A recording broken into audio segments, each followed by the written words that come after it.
Hi friends, இந்த வீடியோவில் வந்து நம்ம என்ன பார்க்க போகிறோம் அப்படின்னு கேட்டிங்கன்னா, இப்போ வந்து பறந்து போ திரைப்படத்தோட விமர்சனத்தை வந்து நம்மளோட நடிகை நயன்தாரா கொடுத்துருக்காங்க அப்படின்னு சொல்லலாம். ஸோ அவங்க வந்து நிறைய திரைப்படத்துக்குலாம் விமர்சனம் கொடுத்து நம்ம பார்த்ததில்ல. ஆனால் வந்து இந்த ஒரு திரைப்படத்துக்கு கொடுத்தது ஆச்சரியமாக பார்க்கப்படுகிறது. ஸோ அதை பற்றி அந்த வீடியோ நம்ம டீட்டெயிலாக பேச போகிறோம். இப்போ வந்து ராம் இயக்கத்தில் இதோட 4 திரைப்படங்கள் வெளியாகிருக்குங்க.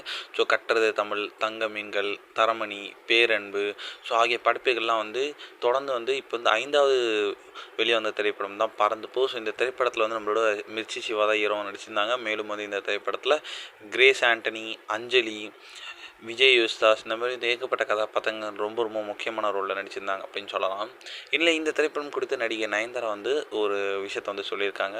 ஸோ இந்த பரபரப்பான உலகத்தை விட்டு விலகி உண்மையான வாழ்க்கை என்னவென்று உணர விரும்பினால் குழந்தைகளை கூட்டிக் கொண்டு மலை ஏறுங்கள், அல்லது அவர்களை ராம் சாரின் பறந்து போ படத்திற்கு அழைத்து சென்று காணுங்கள் அப்படின்ட்டு வந்து சூப்பரான ஒரு விமர்சனத்தை கொடுத்துருக்காங்க அப்படின்னு சொல்லலாம். ஸோ வாழ்க்கையில் நமக்கு என்ன தேவை, எதை இழக்கிறோம் என்பது இந்த திரைப்படம் அழகாக கருத்து கொடுத்துருக்கு.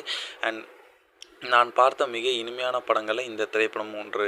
ஸோ ராம் சார் வந்து ஒரு சிறந்த இயக்குனர். அவருக்கு வந்து படக்குழுவினருக்கும் மொத்த படக்குழுவினருக்கும் என்னோடய வாழ்த்துக்கள் அப்படின்னு வந்து சூப்பராக சொல்லியிருக்காங்க. ஸோ இந்த ஒரு விஷயம் ரசிகர் மத்தியில் ரொம்ப ரொம்ப ட்ரெண்டிங்காக போயிட்டுருக்கு.